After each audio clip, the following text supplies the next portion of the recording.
All right, let's just jump right into this explainer. We're tracing the domino effect of the 19th century intellectual rebellion that, honestly, birthed modern India. We often think of history as just a series of isolated dates and names, but today, we're going to look at it as a massive chain reaction.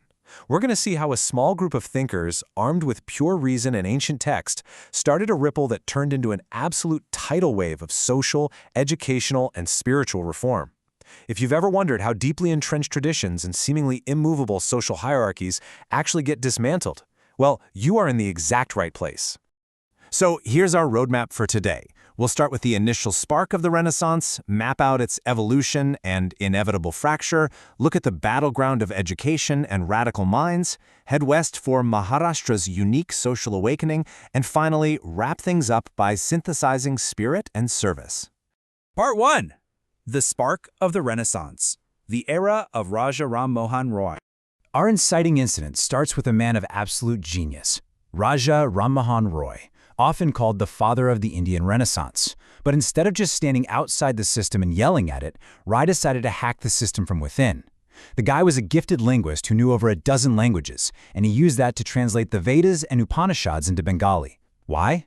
To prove to the Orthodox elite that their own most revered, ancient texts actually supported monotheism and reason, not blind rituals or idolatry. He essentially weaponized ancient scriptures to combat horrific social evils. By appealing to reason and using these translations, he successfully campaigned to make the burning of widows, sati, a crime by 1829. He also demanded women's right to inheritance and property. He was basically setting the foundational blueprint for all Indian reform to follow. Combine modern rationalism with the very best of traditional heritage. Moving on to Part 2, Evolution and Fracture, the Brahmo Samaj split. To institutionalize his ideas, Roy founded the Brahmo Samaj in 1828, later known as the Brahmo Samaj. But look, when you get a room full of highly passionate intellectuals trying to change the world, they are rarely going to agree on the speed limit. The movement inevitably began to fracture as it grew. By the 1860s, it started splintering, breaking apart over 50 years as different leaders genuinely struggled to balance a respect for Hindu tradition with this burning urge for radical, immediate social change. You get this massive ideological clash between two major leaders that drove this split. On one side, you have Maharishi Debendranath Tagore, who wanted reform strictly from within Hinduism, actively opposing Christian missionary conversions. On the flip side, Ishwar Chandra Sen brought a deeply radical approach. He wanted to cosmopolitanize their meetings by including teachings from all religions, and he openly pushed for highly controversial practices for the time, like inter-caste marriages. Tagore found this way too extreme, dismissed Sen in 1865, and tore the Samaj in two. But here is the wild irony. Sen himself later faced a rebellion from his own progressive followers in 1878 when, inexplicably, he married his 13-year-old daughter to a Maharaja using the exact same Orthodox Hindu rituals he had spent his entire life fighting against. It just goes to show you, leading a reform movement is messy, human, and full of profound contradictions. Part 3. Education and Radical Minds, the Intellectual Battles. Two wildly different educational approaches emerged during this time. First, we have the Young Bengal movement, led by Henry Vivian de Rosio, a young Anglo-Indian teacher totally fired up by the French Revolution. He's telling his students to question all authority and love liberty, which is great. But while they were incredibly passionate, their radicalism was honestly quite bookish. They didn't really connect with the masses and completely missed the peasants' cause. Contrast that with Ishwar Chandra Vidyasagar. This guy was a grounded, academic crusader. As principal of the Sanskrit College, he completely shattered the priestly monopoly on scriptural knowledge by opening the doors to non-Brahmins. And he didn't just theorize about women's rights, he spearheaded the actual legalization of widow remarriage and personally funded 35 girls' schools. The big takeaway here? Radical ideas might spark the fire, for sure, but methodical, institutional change is what actually builds the house. Part 4. Maharashtra's Social Awakening. Over in Maharashtra, reformers were adopting completely new, almost covert tactics. In 1849, the Paramahansa Mandali was formed. Instead of publishing open academic debates, they operated basically like a secret society. Because they were grounding their ideology in direct physical action, their meetings literally involved members intentionally eating food cooked by lower caste individuals.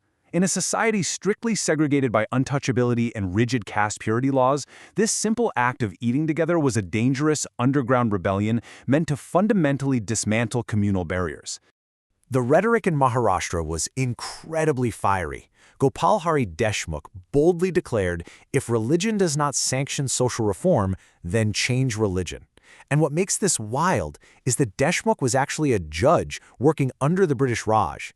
He had to write for a weekly newspaper under the pen name Loka Hatawadi just to protect his identity, all while injecting this pure rebellious energy into the fight for a modern, humanistic, and secular society. But, not everyone in Maharashtra was operating in the shadows or threatening to abandon religion entirely. The Prarthana Samaj, guided by figures like M.G. Renate, used a much more methodical, non-confrontational approach. They relied heavily on education and persuasion rather than fighting Orthodox Hindus directly. They operated with a highly focused, pragmatic four-point agenda: disapproving the caste system, promoting women's education, advocating widow remarriage, and raising the age of marriage. It was clear and completely focused on tangible quality of life improvements. Then Jyotiba Phule comes along and shifts the paradigm entirely. Born into the Mali, or gardener community, Phule had experienced upper caste domination firsthand. So in 1873, he founds the Satyashodhak Samaj, or Truth Seekers Society. He took the fight for social equality straight to the grassroots level. This wasn't some intellectual club for the elite. The leadership came directly from backward classes. Phule wanted the complete abolition of the caste system. Alongside his wife, Savitribai, he pioneered women's education by opening a girls' school in Pune. He proved absolutely that true reform fundamentally has to be bottom-up. By the turn of the 20th century, this massive wave of reform matured into organized, on-the-ground social service. We get groups like the Servants of India Society, founded by Gopal Krishna Gokhale in 1905, training national missionaries to provide education and run tribal ashrams. And then the Social Service League, founded by Narayan Malhar Joshi, which secured better living conditions for slum dwellers through night schools, legal aid, and medical relief. This is a critical evolution. It proves that all those high-minded debates about rationalism and theology from decades earlier were ultimately about improving the everyday material lives of human beings. Finally, Part 5. Synthesizing Spirit and Service. Swami Vivekananda. This grand unification of rational reform and traditional belief really comes together through Swami Vivekananda and the Ramakrishna Mission, founded in 1897.